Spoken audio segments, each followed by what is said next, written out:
Сәлем достар, біз сіздермен алдыңғы сабақта натурал сандардың бөлгіштері және натурал сандардың еселіктерін қарастырғанбыз. Сол тақырыпқа есептер шығарып көрелік. Бізге дүкенде қызғалдақ гүлі берілсін. Қызғалдақ гүлінің саны 45. 45 саны бар, яғни 45 штук гүлден тұрады. Осы қызғалдақ гүлінен бізге гүл шоқтарын құрастыруымыз керек. Гүл шоқтар дегеніміз, еске түсірейік, орыс тілінен аударғанда букет. Осы гүл шоғына қанша қалампыр гүлін салуға болады? Есімізге түсті ме есептің шартына? Қанша гүл шоғын құрастыруға болады және әр гүл шоғында қанша гүлден салуға болады? Олай болса, бізде 45 санының барлық бөлгіштерін тауып көрейік. Бізге табу керек 45 санының бөлгіштерін. Ол үшін біз алдыңғы сабақта өткендегідей 24 сан жұптарын таптық қой. Дәл солай 45 санында жұптарын тауып көрейікші. 45 саны ол бізге 1 мен 45 санның көбейтіндісіне тең. 45 саны тағы қай сандардың көбейтіндісіне тең? 3 пен 15-тің көбейтіндісіне тең. Тағы 3 ары қарай табыла ма? 45 саны. 45 саны 5 пен 9-тың көбейтіндісіне тең. Басқа сандар мұнда табылмайды. Осы сандарды өсу ретімен орналастырсақ, 1, 3, 5, 9, 15, 45. Ол 45 санның барлық бөлгіштері болады. Сонымен бөлгіштері 1, 3, 5, 9, 15, 45. Еске түсірейікші, бөлгіштер санында, яғни берілген санның бөлгішін табу үшін, оның бірінші саны 1 деген санның өзі бола алады. Яғни 1 саны кез келген санның бөлгіштері. Ал берілген 45 саны осы бөлгіштің соңғы мүшесі болып табылады. Ал енді осы бөлгіштер 1, 3, 5, 9, 15, 45 болды. Ал енді осы қызғалдақ гүлінен қанша гүлдер шоғын жасауға болады және қанша тәсілмен? Соны тауып көрейікші. Ол үшін біз кесте құрайық. Бірінші бізде гүл шоғы болсын. Гүл шоғы. Екіншісі гүлдер саны. Гүлдер саны. Егер гүл шоғы бізде барлық гүлден біреу ғана құратын болса, бір гүл шоғын, онда гүлдердің саны 45. Яғни барлық 45 гүлді бір қағазға орап, бір ғана гүл шоғын сала аламыз.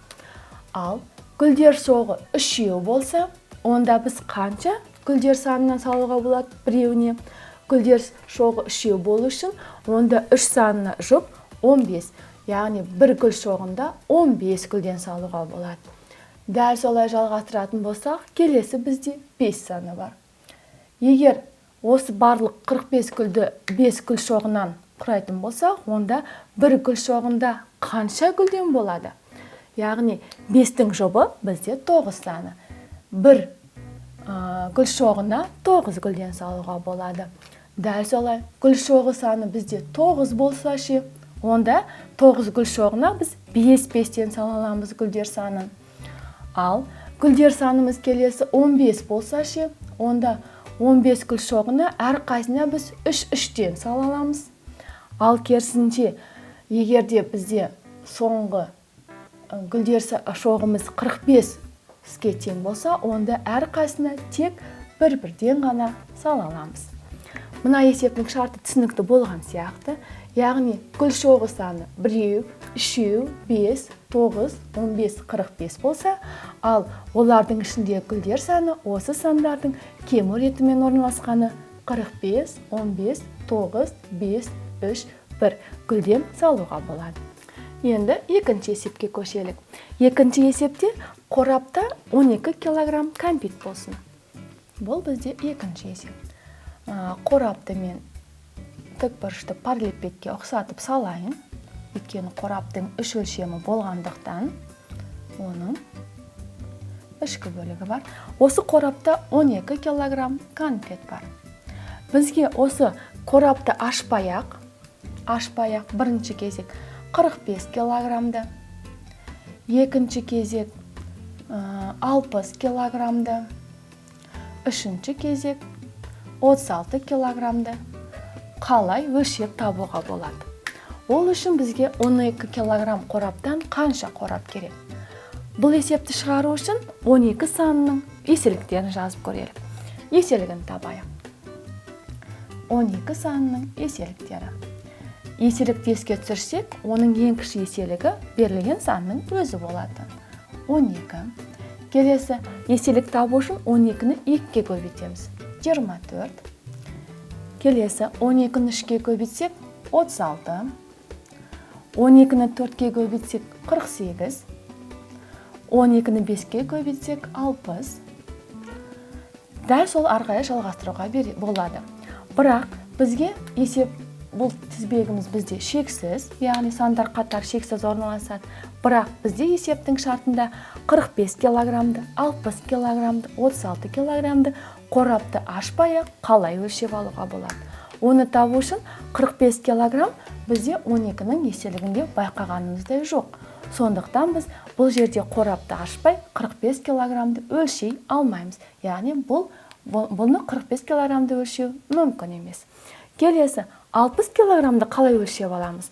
60 деген сан 12 санның еселігінде болғандықтан оны біз өлшей аламыз. Яғни қанша қорап қажеттігін табу үшін 60 килограммды 12-ге бөлеміз. Яғни бір қораптағы килограмм санына бөлеміз. 60-ты 12-ге бөлсек, ол 5. Яғни 12 килограммдай қорап саны 5 дегенді білдіреді. Ал 36 килограммды біз таба аламыз ба? 12 еселік сандарды қарастырайықшы. 12-нің еселігінің ішінде 36 деген сан бар.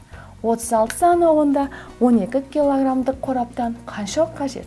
Оны табу үшін 36 килограммды біз 12 санына бөлеміз. 36-ны 12-ге бөлсек 3. Сонда біз 60 килограммды өлшеу үшін қанша қорап қажет? Дұрыс айтасыз, есептің жауабы бойынша 5 қорап қажет. Ал 36 килограммды өлшеп алу үшін 36 килограммды өлшеу үшін 12 килограммдық қорап кәмпиттен 3 қорап қажет екен. Ары қарай сіздерге тақырып түсінікті болу үшін тағы да есептер қарастырайық. Бізге мынандай тапсырма берілсін.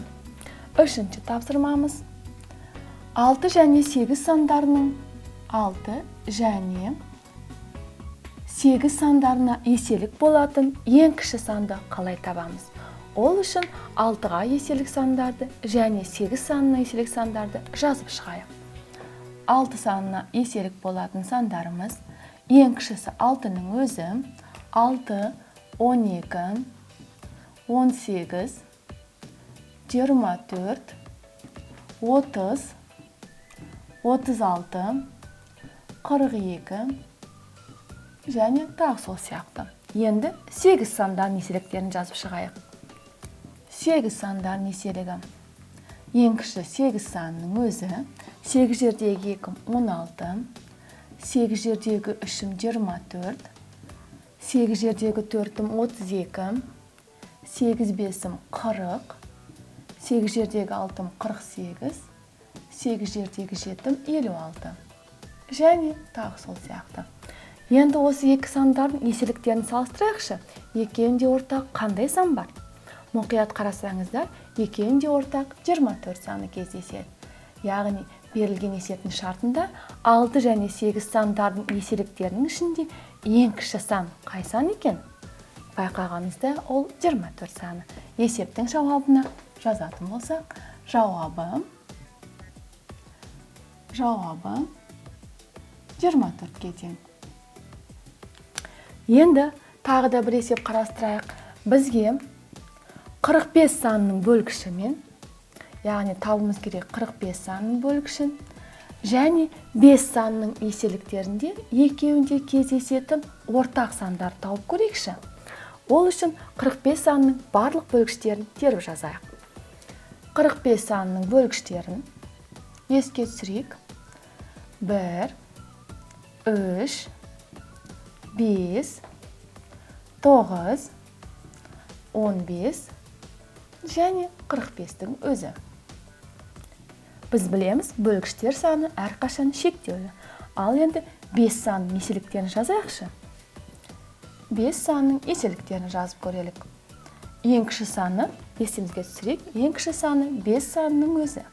Келесі, 5 жердегі 2 10, 15, 20, 25, 30, 35, 40, 45, 50 және тағы сол сияқты. Яғни 5 санның еселіктері шексіз кете береді. Ал бізге есептің шартында 45 санның бөлгіштері мен 5 санның еселіктерінде кездесетін ортақ сандарды жазу. Мұқият қарайықшы. 45 пен 5 санда кездесетін ортақ сандарымыз бізде 5 саны бар. Екеуінде де ортақ. Дәл соған ұқсас 15 саны кездеседі. Келесі 45 санымыз кездеседі. Сонда бұл есептің жауабына біз жаза аламыз 45 санның бөлгіштері мен 5 санның бөлгіштері 5, 15 және 45. Есептің жауабын жазайық. Сіздер жауапты әрқашан есептің соңына жазыңыздар, ал мен де бос орынға жазайын. Бірінші жауабымыз 5, 15 және 45. Біз сіздермен қарастырған тақырыбымыз натурал сандардың бөлгіштері және натурал сандардың еселіктері болатын. Бүгінше болды. Сау болыңыздар.